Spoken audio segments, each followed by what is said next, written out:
It's like winter extends 3 months later. You know, everything to the point of having, tornadoes in the wintertime, when tornadoes have historically been known to hit in the United States in certain areas around springtime.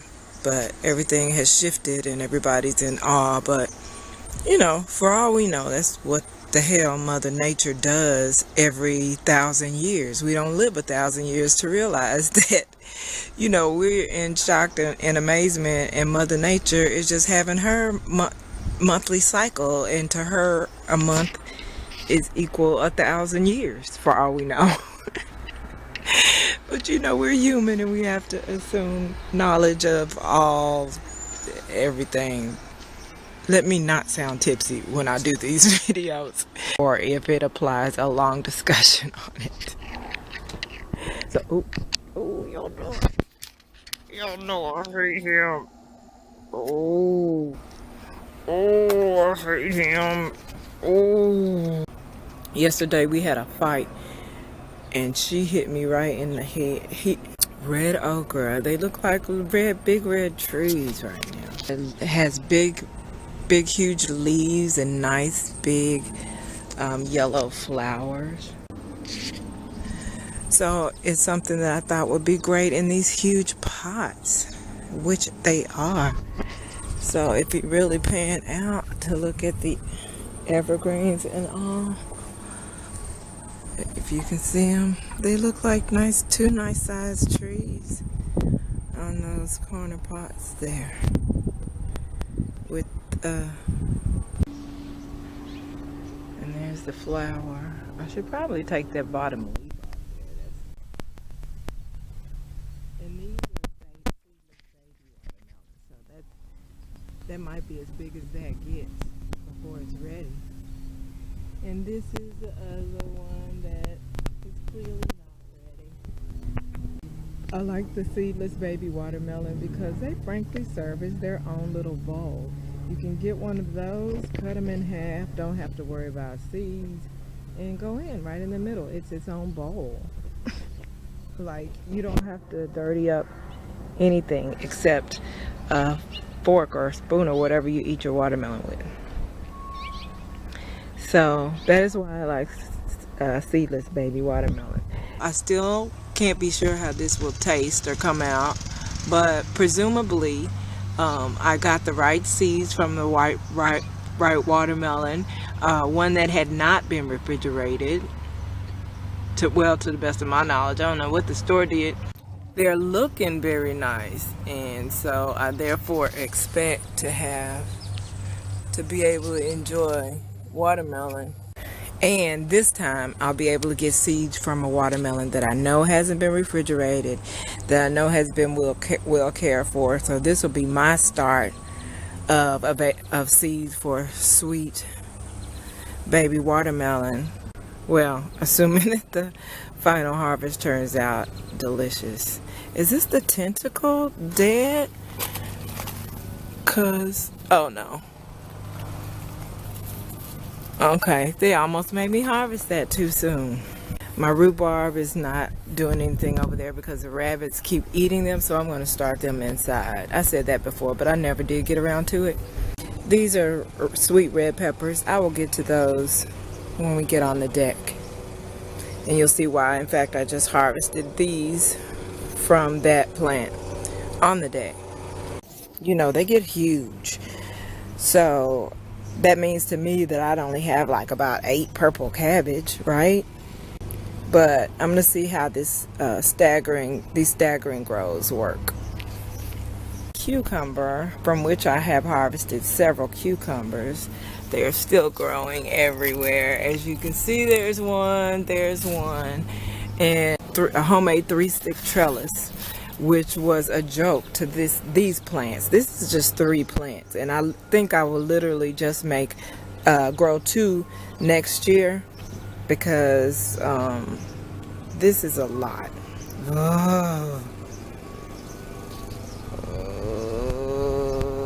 I'm going to kill you.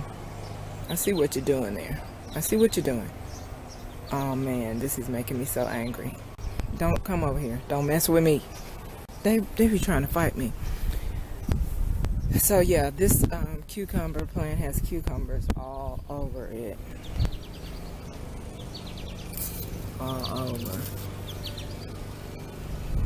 There's one in there.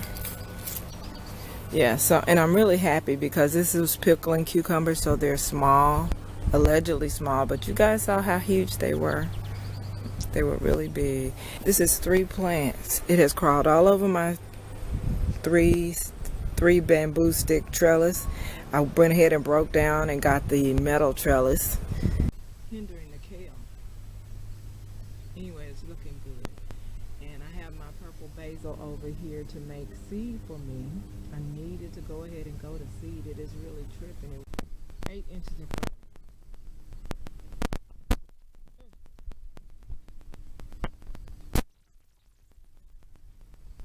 Okay, let's try this again. But these are my spinach. It's really okay. Harvestable growth will steadily be higher.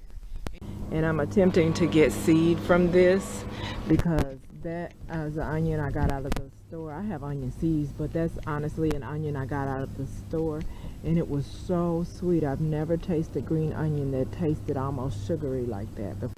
These 3 are collards, but that it produces plenty enough. That's just enough to have regularly without getting burnt out on it. Because it's overgrown itself in terms of roots right there. And that's Keisha's second favorite herb. I gotta be careful because this wind will come back at me. First of all, it's beautiful. It smells amazing. After people harvest the leaves, they can use the stems for like air fresheners for drawers and such. Y'all know what it is, the airplanes. Yeah, this lemon verbena is amazing. And I tried to look up to see why more people don't grow them, and I read because it attracts white flies and spider mites, which I was really scared of because I have had a indoor bout with spider mites before, but I don't really see anything bothering it. I just saw a little spider, but yeah, I don't see anything bothering it too tough. Red peppers, sweet red peppers. I just harvested several of those. My pimentos. Another thing that I don't know why people don't grow. These are really, really big, and I think I'll grow them just to have seed. Because maybe I can skip. Okay. Because maybe I can skip a year between grows and then have the seed from every other year. Because I don't even really know what I'm going to use this in unless I learn what there's some kind of special hair product that is made out of them or whatever. And you know how I feel as far as being a theorist on things you purchase in the store. Oh my God. The tornado wiped it clean. This is my Honeycrisp tree, and I'm very, very proud of that because I am in love with Honeycrisp apples. And I think I've told the story about never having really been that big of an apple fan my whole life, even as a young girl. Never much of an apple fan. But in around 2012, I tasted these and fell in love with them.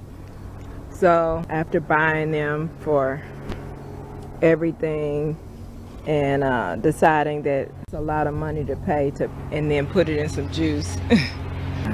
So then I decided, how can I get to these apples that I am in love with and not pay 3 times the costs? Well, what would a green thumb do? So that's what I did. But there's a whole backup story about how the neighbors that built the house next door had planted an apple tree, and the ratchet neighbors that moved in after them, of course, didn't take care of it, but they were foreclosed on, and so we have brand new neighbors that just moved in last week but they cut the apple tree down and made a fire pit. The apple tree that I was counting on to pollinate my Honeycrisp.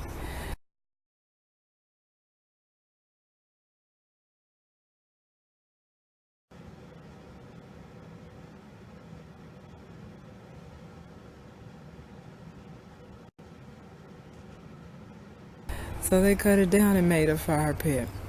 But I'm just gonna presume that there must be other apple trees in the vicinity and that this will be fine. Lemon, it just now started sprouting fresh leaves. Anyway, this doesn't seem right for this plant. But to be fair, I did repot it. I pulled it out of it does look like the same pot. I pulled it out of the pot. I cut about 1/3 of the bottom of the roots off and put in fresh dirt and repotted it. When it gets to flowering, it starts attracting a lot of flies, and the stevia, I'll have that in a fruit smoothie to sweeten it without sugar. It was a baby, and so I stood it back up and put it in a pot. But I wonder if, because they're so drawn to this one, if it's keeping them away from other stuff. So I haven't pulled it, especially this back one. I guess it's like, oh, they can't see me back here. Let me take this whole plant out. I guess if there ever was a time to start a new crop or something, it would be right now. So regrow setup I told you that I made just for me. See? There she is. There she is. She's loving on those very cows. I'm gonna mess her up. Y'all know I am. Oh my God, another one just came. See what I mean? See what I mean? Like they love this thing. I'm gonna pepper spray her in the face. Let her land. Let her land. So I guess this is pretty much my decoy kale, keeping the cabbage moths from other stuff.